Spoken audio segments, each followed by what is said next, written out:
10th standard சமச்சீர் கல்வி English Unit 6 Poem No Men Are Foreign written by James Faulkner Kirkup. Read on the poem to know why we must hate our brethren because they belong to a different country or a different language. The poet reminds us that all people are similar and the part of the brotherhood of men. By the end of the poem, we get to know how it is unnatural to fight against ourselves. So இந்த போயமில் என்ன சொல்கிறாங்க பார்த்தீங்க அப்படின்னா, author பிரதர்ஹுட்டை பற்றி பேசுகிறார், சகோதரத்துவம் அப்படின்னு சொல்லுவாங்க. பிகாஸ் இந்த டைமில் எல்லா கண்ட்ரிக்குமே பகை இருக்குது அப்படின்னு சொல்லுவோம். நெய்பர் கண்ட்ரிஸ், ஃபார் எக்ஸாம்பிள் இந்தியாவை எடுத்துட்டாலும் நம்ம நெய்பரிங் கண்ட்ரிஸ் எல்லாக்கிட்டையுமே நமக்கு ஒரு ஃபைட் இருந்துகிட்டு தான் இருக்குது. ஓகே, பாகிஸ்தானாக இருக்கட்டும், ஸ்ரீலங்காவாக இருக்கட்டும், இந்த பக்கம் பங்களாதேஷாக இருக்கட்டும், நேபாள், சைனா அப்படின்னு சொல்லிட்டு மோஸ்ட்லி நெய்பரிங் கண்ட்ரிஸ் எல்லாமே நமக்கு எனிமியாக தான் இருக்காங்க. ஸோ அதெல்லாம் இருக்கக்கூடாது அப்படின்னு சொல்லிட்டு ஆத்தர் சொல்கிறாரு. அது மட்டும் இல்லாமல் நம்ம போடுற பார்டர்ஸ் தான் நம்மளுடைய ஃப்ரெண்ட்ஷிப்பை கெடுக்குது அப்படின்னு அவர் சொல்கிறார். இப்போ பார்த்தீங்க அப்படின்னா ரீசண்டாக எவ்வளோ பார்டர் பிரச்சனை இந்தியாவுக்கு போயிட்டுருக்கு. அது ஒரு 70 இயர்ஸாகவே இருந்துட்டு தான் இருக்குது. ரைட், இது நீட்லெஸ் அப்படின்னு நம்ம ஆத்தர் சொல்கிறார். பிகாஸ் நம்ம எல்லாருமே சேம் அப்படின்னு சொல்கிறார். பிகாஸ் பாகிஸ்தான், சைனா, இந்தியா யாராகட்டும், வி ஆர் ஆல் பிரதர்ஸ் அப்படின்னு சொல்ல வர்றாரு. ஸோ நாம் நம்மளுக்குள்ளே அடிச்சுக்கிட்டால் அது அன்நேச்சுரல் திங்காக இருக்குது அப்படின்னு சொல்லிட்டு ஆத்தர் இந்த போயமில் எக்ஸ்பிளைன் பண்ணியிருப்பார். So first we know about the author of this poem. So, the author of the poem is James Faulkner Kirkup. Okay, he was born on 1918 and died at 2009. James Faulkner Kirkup was born to James Harold Kirkup. So, our father name James Harold Kirkup. James Faulkner Kirkup was an English poet, translator and travel writer. So, he is an English poet.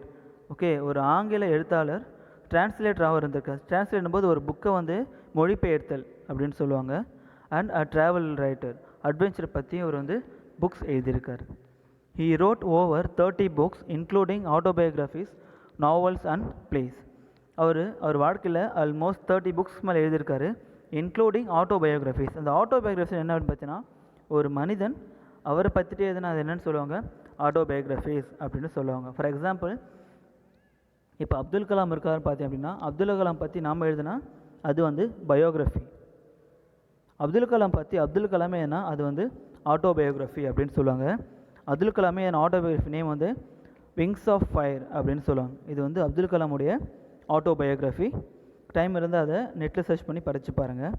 So அது மட்டும் இல்லாமல் novels எழுதியிருக்காரு, பிளேஸும் எழுதியிருக்காரு. Novels அப்படின்னும் போது it is big book அப்படின்னு சொல்லலாம். நாவல்னும் போது ஒரு 600 பேஜஸ்க்கு மேலே தான் இருக்கும். அண்ட் பிளேஸ்னும் போது இது ஒரு ஸ்டோரி, ட்ராமா அப்படின்னு சொல்லலாம்.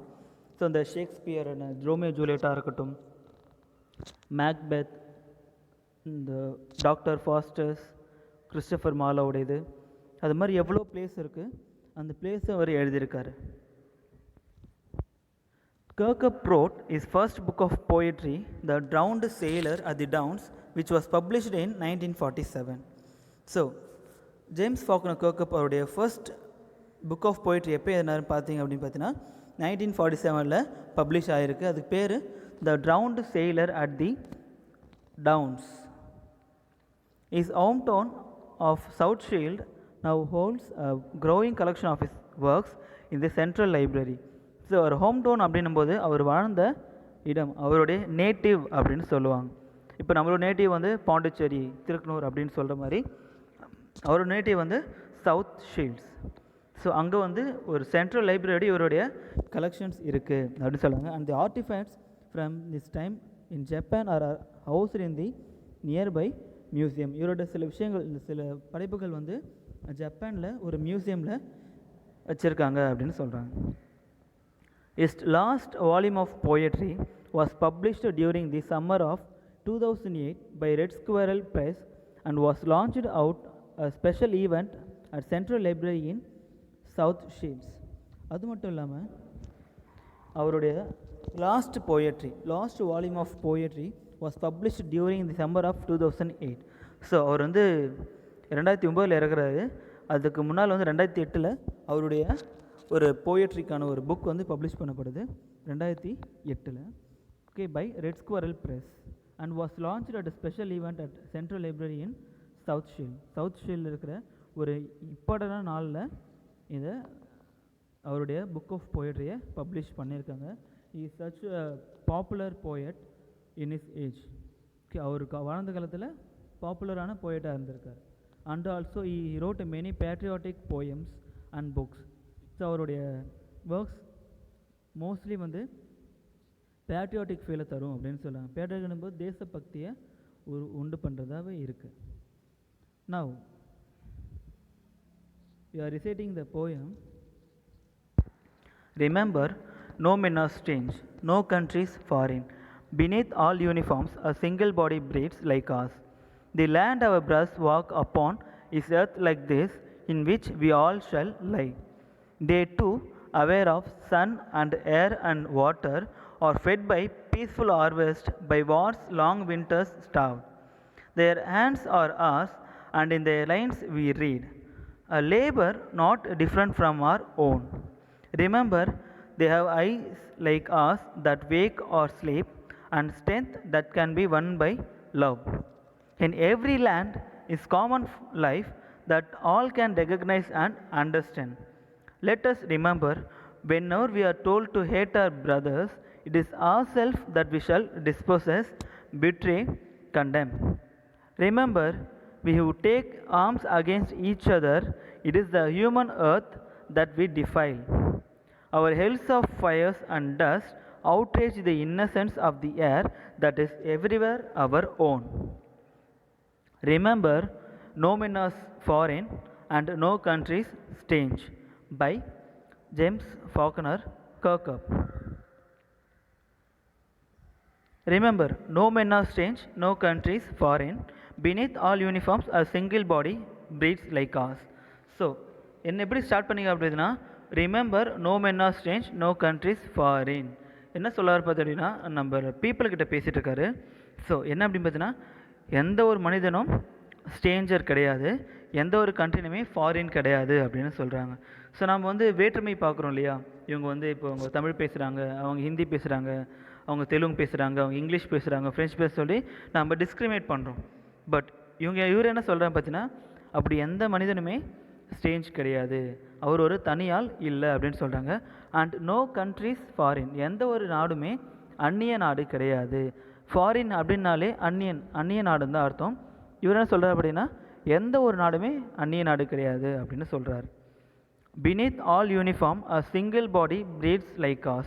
ஸோ இவர் என்ன சொல்கிறார், இந்த இடத்துல என்ன சொல்கிறார் பார்த்தி அப்படின்னா, ஒரு வார் டைமில் சொல்கிறாரு. பிகாஸ் பார்த்தீங்கன்னா ஒரு கண்ட்ரிக்கு ஒரு மிலிட்ரி ஃபோர்ஸ் இருக்கும், எல்லாத்துக்குமே ஒரு மிலிட்ரி ஃபோர்ஸ்க்கு ஒரு யூனிஃபார்ம் இருக்கும்.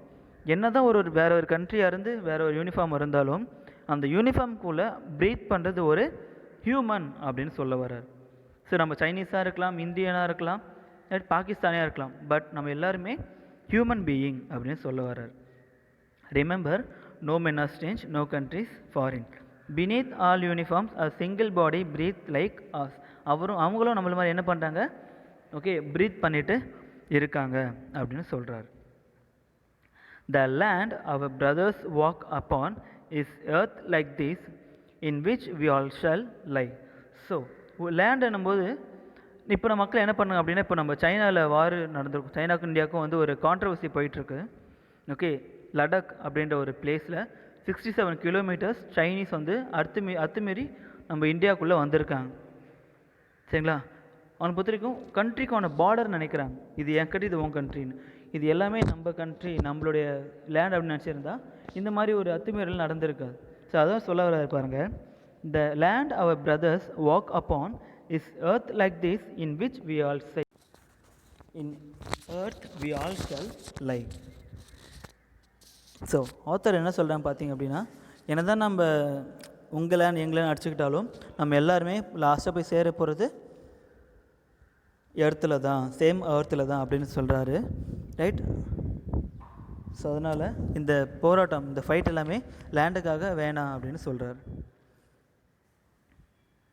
They too aware of sun and air and water are fed by peaceful harvest by wars long winter starved. So எல்லா மனுஷனுக்குமே ஏரும் சன் அண்ட் வாட்டர் எல்லாமே காமனாக தான் இருக்குது. அவங்களுக்கு என்ன தேவை? உணவெல்லாம் தேவை, ரைட். ஆனால் சில மட்டும் என்ன பண்ண அப்படின்னா பசி பட்னியில் பாடிட்டுருக்காங்க அப்படின்னு சொல்கிறார். ஸோ இப்போ ஒரு இடத்துல போர் நடந்து அப்படின்னா அந்த நாட்டுடைய வளங்கள் எல்லாத்தையுமே அந்த மிலிட்ரிக்கு அவங்க கொடுத்தாகணும். ஃபார் எக்ஸாம்பிள் இந்தியாவுக்கும் சைனாவுக்கும் போர் நடக்குது அப்படின்னு பார்த்தீங்கன்னா நம்ம வந்து மிலிட்ரி இன்னும் ஸ்ட்ராங் பண்ணி ஆகணும். ஸோ அப்போ என்ன பண்ணோம் அப்படின்னா அதுக்கு இன்னும் நம்ம மணி ஸ்பெண்ட் பண்ணி போரிடுற மாதிரி இருக்கும். ஸோ இது வந்து ஒரு கண்ட்ரியை ஃபினான்ஷியலாக வீக் ஆகும். ஃபார் எக்ஸாம்பிள் நம்ம ஆஃப்ரிக்காலாம் பார்த்திங்க அப்படின்னா இந்த சோமாலியா, ஈரான், ஈராக்லாம் மோஸ்ட்லி எப்பவுமே வந்து போர் நடந்துகிட்டே இருக்கும். அதனால் அவங்க வந்து அவங்களோட எக்கனாமியில் ரொம்ப டவுனாகவே இருப்பாங்க. ஸோ அதனால் யாரோ ஒருத்தவங்க நல்லா இருக்கிறதுக்காக மக்கள் கஷ்டப்படுறாங்க. ஸோ போர் வர்றது எதனால பார்த்தீங்க அப்படின்னா தலைவர்களால் தான் வரும். உண்மைதானே? இப்போ நம்ம இந்தியாவில் பார்த்தீங்க அப்படின்னா பழங்காலத்தில் போரிடுவாங்க. எதுக்காக வருதுன்னா நாட்டை கைப்பற்றுறதுக்காக போரிடுவாங்க. அப்போது அதில் அடிப்படுறது யார் அப்படின்னு பார்த்தீங்கன்னா சோல்ஜர்ஸ், போர் வீரர்கள் தான். ஸோ ஒரு மன்னர் தான் ஆள போகிறாரு. ஒரு மன்னர் வந்து இன்னொரு நாட்டை கைப்பற்றினார்னா அது மன்னருக்குள்ளே இருக்கிற பிரச்சனை. பட் அதுக்காக மக்கள் வந்து சோல்ஜராக இருந்து அவங்க உயிரை தியாகம் பண்ணி மன்னருக்கு நிலத்தை வாங்கி கொடுக்குறாங்க, அந்த கிங்டம் வாங்கி கொடுக்குறாங்க. ஸோ லீடர் அவங்க சொல்கிறத பேச்சு கேட்டுக்கிட்டு மக்கள் பண்ணுறது நல்லது வந்து மக்களுக்கு கிடையாது, லீடருக்கு மட்டும்தான். இதெல்லாம் வந்து ஆத்தர் வந்து இதில் சொல்ல நினைக்கிறாரு. Their hands are ours and in their lines we read a labor not different from our own. So நம்ம ரெண்டு பேருமே வேறு இல்லை அப்படின்னு சொல்கிறாரு பாருங்கள். Their hands are ours and in their lines we read a labor not different from our own. So மனிதர்கள் எல்லாமே ஒன்று தானே, நமக்கு இருக்க மாதிரி அவங்களுக்கும் சேம் ஆர்கன்ஸ் இருக்குது, எல்லாமே ஒரே மாதிரி தான் இருக்குது. ஸோ அதனால் a labor not different from our own. Labour அப்படின்னும் போது அங்கே மிலிட்ரி பீப்புளை சொல்கிறாங்க லேபர். ஓகே, அவங்க வந்து டிஃபரெண்ட் கிடையாது அப்படின்னு சொல்கிறார். Remember they have eyes like us that wake or sleep and strength that can be won by love. So remember, மறக்காதீங்க, அவங்களுக்கும் என்ன இருக்குது, நம்மள மாதிரியே ஐஸ் இருக்குது, அதுவும் வந்து தூங்குது ஏஞ்சிருக்குது அப்படின்னு சொல்கிறாங்க. And strength that can be won by love. அது இல்லாமல் நம்ம ஓகே அந்த பலம் அப்படின்னு சொல்லுவாங்க. இப்போ ஒரு நாட்டை வந்து சொல்கிற நம்ம சண்டை போட்டு மட்டும்தான் வாங்கணுன்ற அவசியம் கிடையாது, அது வந்து நம்மளுடைய மனசை பொறுத்து இருக்குது அப்படின்னு சொல்கிறாங்க. ஸோ ஒரு நாட்டை கைப்பற்றதே நம்ம எதில் பண்ணக்கூட குறியாக இருக்கக்கூடாது. நம்ம we have to spread love for others. Jesus Christ சொன்னது என்ன பார்த்தீங்க அப்படின்னா லவ் யுவர் எனிமீஸ் அப்படின்னு சொல்லியிருப்பார். என்ன பண்ணணும், நம்மளுடைய எதிரிமே நம்ம என்ன பண்ணணும், நேசிக்கணும் அப்படின்ற ஒரு வேர்டை சொல்லிட்டு போயிருப்பார், ரைட். அதுபோல் we should love our enemy, not only enemy, we should love all the human beings, right. We will see the next in the next part.